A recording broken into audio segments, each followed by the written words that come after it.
Originality. No human being ever yet made a success trying to be somebody else, even if that person was a success. Success cannot be copied, cannot be successfully imitated. It is an original force, an individual creation. Every man will be a failure just in proportion as he gets away from himself and tries to be somebody else, and to express somebody else instead of himself. Power comes from within or from nowhere. Be yourself. Listen to the voice within. There is room for improvement in every profession, in every trade, and in every business. The world wants men who can do things in new and better ways. Don't think because your plan or idea has no precedent, or because you are young and inexperienced, that you will not get a hearing. The man who has anything new and valuable to give to the world will be listened to and will be followed. The man of strong individuality, who dares to think his own thought and originate his own method, who is not afraid to be himself and is not a copy of someone else, quickly gets recognition. Nothing else will attract the attention of an employer or the rest of the world so quickly as originality and unique ways of doing things, especially if they are effective. Blaze your own way, make your own path, or you will never make any impression on the world. It is striking originality that attracts attention. The world admires the man who has the courage to lift his head above the crowd, who dares to step to the front and declare himself. Never before was originality so much at a premium. The world makes way for the man with an idea. It is the thinker, the man with original ideas and the new up-to-date methods, who is the real productive force in a community. He is wanted everywhere, but there is very little demand for human machines. The world is full of followers, learners, and taggers who are willing to walk in old trails and to have their thinking done for them. But it is seeking the man with original force who leaves the unbeaten track and pushes into new fields, the physician who departs from the precedent of those who have gone before him, the lawyer who conducts his case in an original way, the teacher who brings new ideas and methods into the schoolroom, and the clergyman who has the courage to proclaim the message which God has given to him, not that given to some other man who has put it into a book. The world wants preachers who get their sermons out of life, not out of the library. There are 1,000 people who will do faithfully what they are told, to one who can lay out a program or execute it. 1,000 who can only follow, to one who can lead. It is a rare thing to find a young man who has the power of initiative and the ability to put a thing through with the force of originality. Whatever your work in life, do not follow others. Do not imitate. Do not do things just as everybody else has done them before, but in new, ingenious ways. Show the people in your specialty that precedents do not cut much of a figure with you, and that you will make your own program. Resolve that, whether you accomplish much or little in the world, it shall be original, your own. Do not be afraid to assert yourself in a bold, individual way. Originality is power, life. Imitation is death. Do not be afraid to let yourself out. You grow by being original, never by copying, by leading, never by following. Resolve that you will be a man of ideas, always on the lookout for improvement. Think to some purpose. There is always a place for an original man.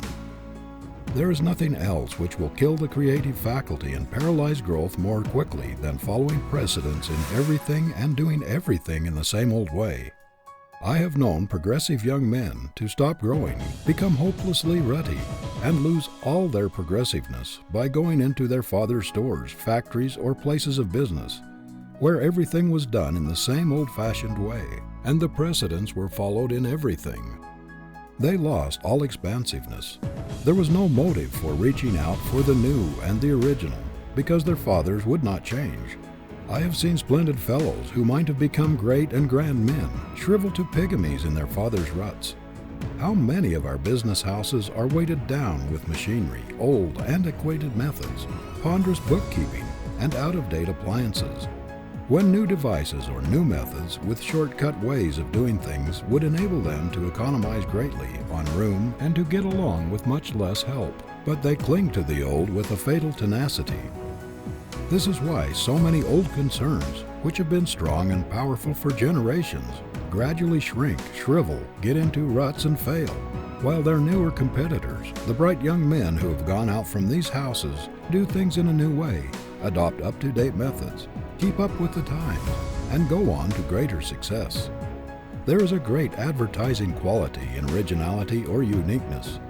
The man who does business like the great majority of men, although he may have superior ability, does not attract much attention.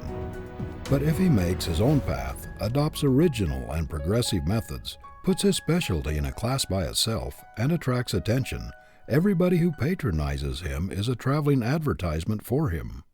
There is a specialty store in Boston whose progressive proprietors make a study of original ways of doing everything. For example, all change is given in brand new money, direct from the United States Treasury or Mint. This does not cost much and causes but little trouble, yet it is a very shrewd advertisement. It is especially attractive to women and children and has brought a great deal of trade. Aside from the danger of handling old soiled money, which has been no one knows where, it gives a sense of pleasure to handle new, crisp bills and brand new bright coins. This is only one of the many unique methods this concern adopts. People flock to the most up-to-date establishments, for they know that the newest styles, the latest and freshest goods, the greatest variety, the best display of taste, and the most appropriate things are to be found there. It is well known that those up-to-date houses pay the largest salaries and have the best buyers. There is a hotel in New York which needs no advertising. It is one of the institutions which people visit out of interest, and they are always talking about it. Other things being equal, they will patronize it. If they cannot afford to have rooms there, they will go there to dine, to see the fashions and prominent people. The amount of free advertising which this hotel has had, in addition to what, perhaps, other first-class hotels get, would probably have cost, if paid for, half as much as the hotel is worth. The same is true in every line of endeavor. It is the newest and the most up-to-date concern that has the latest devices and the freshest and most original ideas that draws the people. Do not, however, make the mistake of thinking that if you simply do things in new ways, you will necessarily be successful. It is effective originality that counts. There are thousands of men who are always chasing new ideas, new ways of doing things, who never accomplish anything of note, because they're not effective, not practical. I know a man who adopts every new device that comes along, and has thus practically run through a large estate left him, because he did not have the judgment or the sagacity to select really effective devices or methods in the management of his affairs.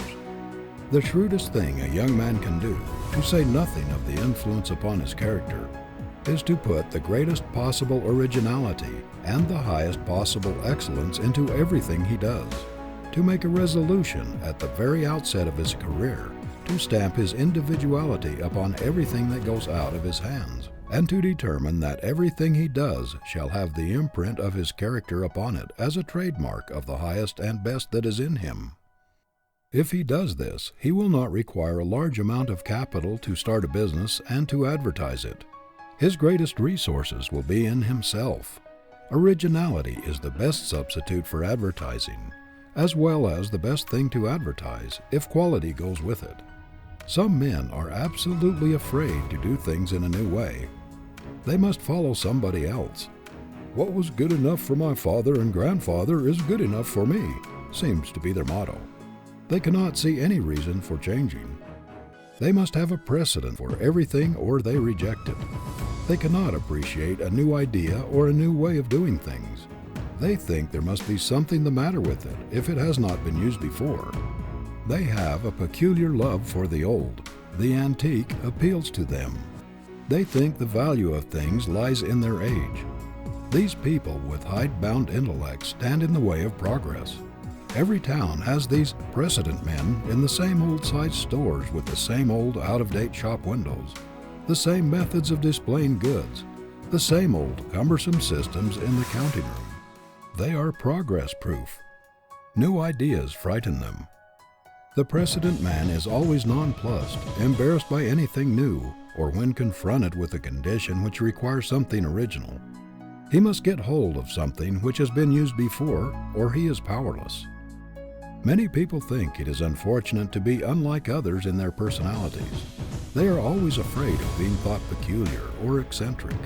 Yet the Creator never made two things alike, nor any two people alike. Nature breaks her mold at every new birth. Great characters always have strong individuality and originality, characteristics which mark them from the crowd. To be eccentric is not to be weak, but more often it is a sign of strength. Lincoln had eccentricities, but they were inseparable from his great character. Eccentricities do not make a person disagreeable or repulsive, are often advantages rather than disadvantages. What is more monotonous than a dead-level, insipid character that has no strongly marked features which individualize it? We all love a great nature, a strong, vigorous, rugged personality which impresses us with power, something colossal which looms above us and inspires us with awe and admiration, such as we feel when standing under some mighty mountain cliff towering above us into the clouds. We do not wish the rugged crags smoothed off. They add to the peak's sublimity. They suggest majesty and power. Why should we want to plane off the eccentricities of a great character, or the individuality which characterizes him and distinguishes him from all others? We believe in the original man or woman who does not remind us of others, who makes a new, strong, vigorous, and lasting impression upon us, who does not imitate or follow, who makes his own program, who acts upon his own judgment, who leans upon nobody, and who does not ask advice, but acts fearlessly, boldly, independently. We know there is force there that can do things, that can achieve, a reserve power that makes its possessor a master. Fearlessness is a quality absolutely necessary to great achievement. Courage always accompanies force. It is a marked quality of the original man. Imitators are timid, weak. Do not be afraid of being original. Be an independent, self-reliant, new man, not just one more individual in the world. Do not try to be a copy of your grandfather, your father, or your neighbor. That is as foolish as for a violet to try to be like a rose, or for a daisy to ape a sunflower. Nature has given each a peculiar equipment for its purpose. Every man is born to do a certain work in an original way. If he tries to copy some other man, or do some other man's work, he will be an abortion, a misfit, a failure. Do not imitate even your heroes. Scores of young clergymen attempted to make their reputations by imitating Beecher. They copied his voice and conversation, and imitated his gestures and his habits, but they fell as far short of the great man's power as the chromo falls short of the masterpiece. Where are those hundreds of imitators now? Not one of them has ever made any stir in the world. The world puts its ban upon all imitations. It despises a man who tags on to somebody else, leans, or imitates. He is always classed as a weakling without force, power, or individuality. We hear a great deal about the dangers of the one-man power in our great corporations.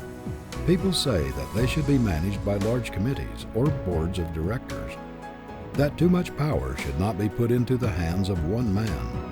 But there is one original, dominating character in every committee, on every board of directors, who towers above all others and ultimately rules. It is impossible to get away from the domination of a strong, original, forceful character. Just be yourself. The consciousness that you are not another in the slightest degree, that there is no suggestion of being a copy of somebody else about you, is a great power in itself. It increases your confidence. The very reputation of being original buttresses you in any community. It helps you to have people say, after talking with you, "There I met an original man today, who did not even remind me of anybody else I have ever seen." It is refreshing to talk with a man who never reminds you of others, who uses no cant, who is not the slave of precedent, who walks on his own legs, who has no use for crutches, and who never leans, a man of force who radiates power. Why try to be somebody else? To be yourself, or to express yourself with originality and power, is the greatest thing you can do. You cannot be another if you try. It only makes you unnatural and ridiculous, and robs you of the power which comes from self-expression, from being yourself. The more you differ from another man by nature, the more ridiculous you will make yourself by attempting to imitate him.